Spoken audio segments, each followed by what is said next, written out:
Ever had that strange feeling in your chest where you catch yourself asking, why does it feel like everyone's moving forward while I'm just standing still? You know what I mean, right? You see people around you smiling in those vacation photos, announcing their big promotions, finding love that looks so effortless, building these picture-perfect lives. And somehow, even on your absolute best days, there's this quiet voice that creeps in and says you're behind everyone else. You're not doing enough. You missed something important along the way. You should have figured this whole life thing out by now. But what if I told you that voice isn't actually telling you the truth? There's a story I want to share with you, and maybe you've heard it before. It's about this guy named Siddhartha, who would eventually become known as the Buddha. But here's the part they don't always tell you about his journey. Before he found peace sitting under the tree, he spent years absolutely beating himself up. He thought if he just pushed himself hard enough, suffered long enough, gave up more and more of himself, he would somehow reach this perfect state of being. Picture this situation for a moment. He was surrounded by other people doing the exact same thing. All of them competing in this weird, silent way. They were comparing their suffering like it was some kind of spiritual contest. They were measuring enlightenment like points in a game that nobody really understood. But then one day something changed. Siddhartha collapsed by a river because he was weak, starving, and completely lost. And in that moment, a young woman walked up and offered him something so simple, just a bowl of rice. For the first time in years, he accepted something good instead of punishing himself. He actually let himself receive nourishment. And that's when it hit him like a lightning bolt. All this chasing, all this self-punishment, all this relentless pushing towards some impossible standard, it was just another form of his ego talking. Just another way of saying, I am not enough as I am right now, but maybe if I do more, suffer more, achieve more, then I will finally be worthy. That moment by the river, not all those years of sacrifice, that was the real beginning of his awakening to something deeper. We live in a world that has taught us to measure ourselves constantly, and I mean constantly. From the moment we wake up, there's this invisible timeline we're all supposed to follow without question. Graduate by this age, get a job by that one, find love, have kids, buy a house, climb that career ladder. We're always moving, always proving ourselves, always performing this version of success. And if you slip out of rhythm for even a second, if you pause to catch your breath or question whether this path is even right for you, it feels like you've somehow failed at being human. But here's something I really need you to understand. These timelines that feel so important and urgent, they weren't carved into the sky by some divine hand. They were made up by people. They're just stories written by systems that care way more about productivity than they do about your peace of mind, about output than about your actual well-being as a human being. And still, we carry these made-up timelines around like they're sacred rules, punishing ourselves for not keeping pace with a race we never actually agreed to run in the first place. Listen to me carefully because this is important. It's not your fault that you feel behind everyone else. You've been taught to treat life like it's one big finish line instead of understanding it as a path. And not just any path, but a winding, beautiful, messy path that's meant to be walked at your own pace, not sprinted through like you're running out of time. You've been told that your worth as a person depends on how visible your success is, how efficiently you can check off those boxes, how well you can perform this idea of progress. But here's the thing that nobody talks about. Humans aren't spreadsheets with neat little rows and columns. We don't bloom on schedule like some kind of program machine. We're not robots designed for optimal output every single day. There's something almost heartbreaking about how quiet our real growth actually is. Think about this for a moment. You could be learning how to forgive people who really hurt you. You could be figuring out how to set healthy boundaries for the first time in your entire life. You could be building the emotional strength to stay present when things get really hard, or developing the wisdom to know when it's time to walk away from something that's not serving you. You could be healing from old wounds that have been with you for years, maybe even decades. You could be learning how to look at yourself in the mirror with actual compassion instead of harsh criticism. You could be doing the deep, transformative work of becoming who you're truly meant to be, not who everyone else expects you to be. And the world around you might not notice any of it happening. There's no certificate you get for that kind of personal growth. There's no applause, No congratulatory social media posts, no filter that makes inner work look exciting or impressive to other people. So it becomes really easy to believe that this inner work doesn't count for anything, that you don't count for anything, that all this invisible work you're doing doesn't matter because nobody can see it or measure it or give you credit for it. But here's the truth that completely changed how I see things. The real work, the soul work, the stuff that actually transforms who you are, it's invisible to everyone else. And it's happening even when you feel completely lost and confused about your direction in life. I remember walking through a bookstore one rainy afternoon, absolutely exhausted by all the noise in my head. Everyone else seemed to know exactly what they were doing with their lives. They had clear direction, obvious purpose, this sense of certainty that I couldn't even imagine having. Me? I didn't even know what I wanted from life, let alone how to go about getting it. I picked up this small book by a man named Viktor Frankl. He was someone who survived the Holocaust and somehow still chose to believe in meaning, in hope, in the possibility that life could be good despite terrible circumstances. He wrote something that stopped me completely in my tracks. He said, "When a person can't change their situation, they are challenged to change themselves."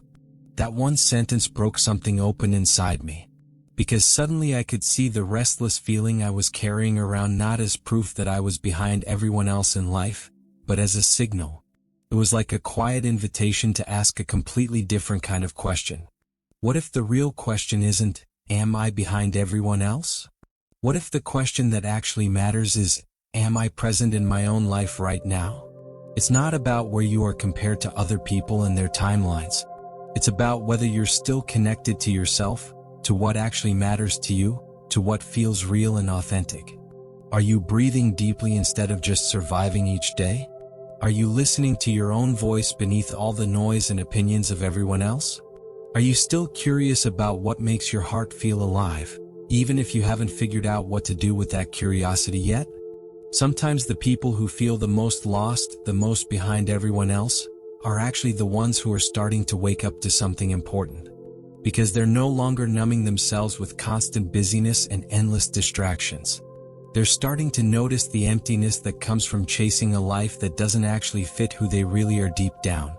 They're beginning to ask the harder questions, not about how to win at someone else's game, but about how to actually live their own authentic life. Your ego loves comparison more than anything else. It absolutely thrives on timelines and competition and external validation. It wants certainty, control, concrete proof that you're winning at this thing called life. But your soul, the deepest part of who you are, moves in a completely different way. Your soul grows in silence and stillness. It develops in those quiet moments of surrender when you stop fighting so hard to be somewhere else or someone else. And your soul does not care even a little bit if you look successful while you're growing. It only cares that you're being honest with yourself. That you're aligned with who you actually are, not who you think you should be.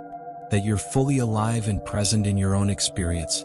Think about a seed that's planted underground for a moment.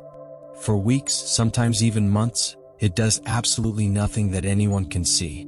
There are no green shoots pushing through the soil. There are no flowers or visible signs of life. There's no proof that anything meaningful is happening at all. Just darkness and stillness and quiet preparation that nobody else can witness.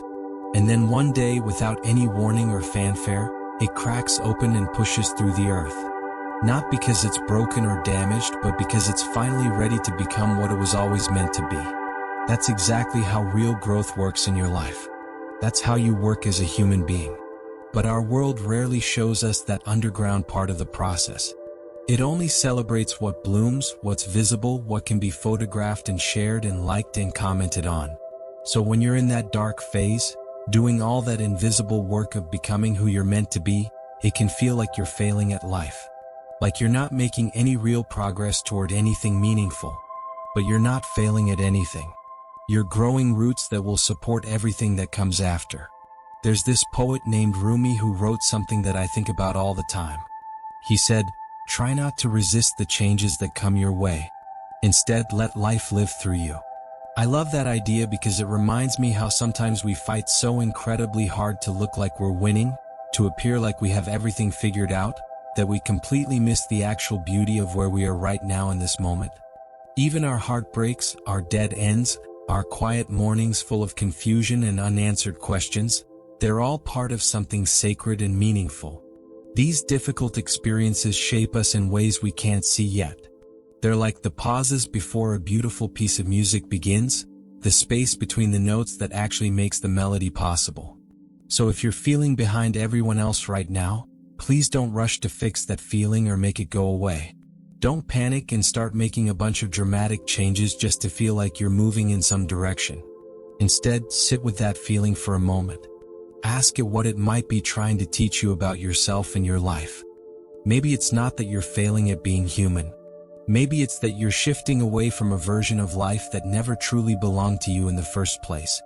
Maybe you're making space for something real, something authentic, something that actually fits who you're becoming rather than who you used to be. The people who look the most ahead in life, the ones who seem to have it all figured out, sometimes they're not actually happy or fulfilled. They're just better at hiding the cracks, better at performing this idea of success that looks good from the outside. And the people who feel behind, who feel lost and uncertain, are often the ones who are finally done pretending. They're done chasing other people's dreams and living according to someone else's timeline and expectations. That's not weakness or failure. That's the beginning of a real awakening to who you actually are. This world will always give you a million reasons to feel like you're not enough. Social media algorithms feed you endless highlight reels of other people's best moments. Workplaces reward overwork and burnout like they're virtues. The culture around us whispers constantly that you need more, faster, now, that you're not doing enough or being enough. But you don't have to play that exhausting game anymore. You can choose presence over pressure. You can choose being who you are over constantly becoming someone else. You can look at your life honestly and say, this is where I am right now. This is what's real for me today. And that's completely enough.